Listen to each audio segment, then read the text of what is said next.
Hi, I'm Mikkel Becker. And I'm Debbie Martin. Brushing is an important component of home husbandry care that helps keep the pet's coat and skin healthy. It also allows oversight of the pet's entire body, allowing us to monitor for lumps, bumps, and cuts. The brushing process can also be a meaningful way to bond with a dog or cat. To condition your dog or cat to the process of being brushed, go ahead and start with a brush your dog or cat is already comfortable with. Or if your pet has a prior negative association to being brushed or to a certain brush that you've used in the past in particular, rather than immediately going in and brushing your pet, instead you can start by acclimating your pet first to your own touch. This can be through cheek rubbing of the cat during greeting or actually doing normal petting like you would do when your pet is nice and comfortable and relaxed. You may also want to have multiple brushes on hand. Some are designed for detangling and removing excess hair, while others are for smoothing. Generally, soft bristle or rubber brushes are better tolerated than the coarse or stripping brushes. As you continue grooming care, alternate between the brushes the animal is less accepting of and the ones they really enjoy. For dogs and cats with especially matted fur, take extra care as you brush. Just as it hurts us to have our hair pulled when brushing, so too does it hurt our dog or cat if their hair is ripped or pulled as we brush. Slowly work to detangle the coat. One way that you can do that is by using a conditioning or a detangling spray. For pets that are sensitive to sprays or to water, that's where it can be really helpful to spray it first in your hand or on a cloth before placing it on your pet's coat. In a pinch, cornstarch can also be used to detangle the fur. To prevent pulling your dog or cat's fur as you're working out a tangle or a mat, start at the ends and work down towards the root. In this way, the sensitive nerve area at the hair follicle is protected as tangles and mats are slowly worked out. In some cases, a veterinary team or a professional groomer may be needed to help work out some of those especially matted and tangled areas. If you're uncertain how your pet may react to being groomed, or if you're working with an area of the fur that's especially matted or tangled, first acclimating the pet to a basket muzzle can be a really helpful idea.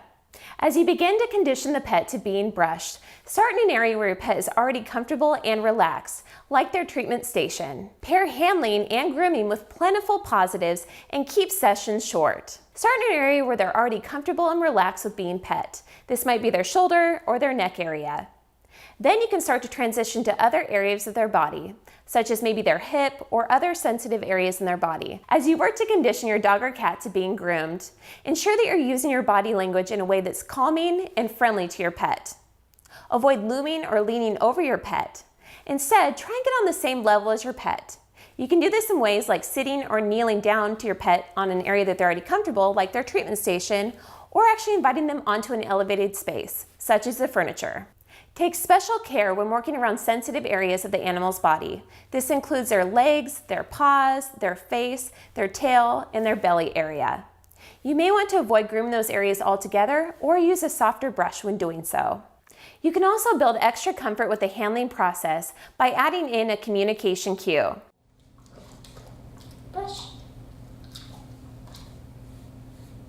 Good. A communication cue adds predictability and familiarity to the handling experience. You might start with short periods of brushing, just doing 1 or 2 strokes at a time in a neutral location on the pet that they readily accept, followed by a treat, gradually building longer and longer duration between treats. Alternatively, if brushing needs to be done quickly and the ability to brush and then treat is limited, you might consider using a long-lasting treat for the animal to lick and keep them in place. Only use this technique if the animal is comfortable with being brushed and is not showing any avoidance by moving away, because just because they're accepting the treat doesn't mean they're comfortable with the brushing. Another alternative is if you have 2 people, one doing the brushing and the other person overseeing the animal's body language and comfort with care while also giving treats. Take frequent breaks or switch between brushes to keep the whole experience as fun and relaxing as possible. Allow the animal to take its own breaks and leave the situation if it needs to. Every dog and cat deserves to be groomed in a way that is free from fear. Every experience the animal has will impact their ongoing comfort with brushing and care. Opt for fear-free certified providers or search out groomers who employ emotionally protective methods. The difference can be monumental for increasing the animal's trust, cooperation, and comfort with brushing and care.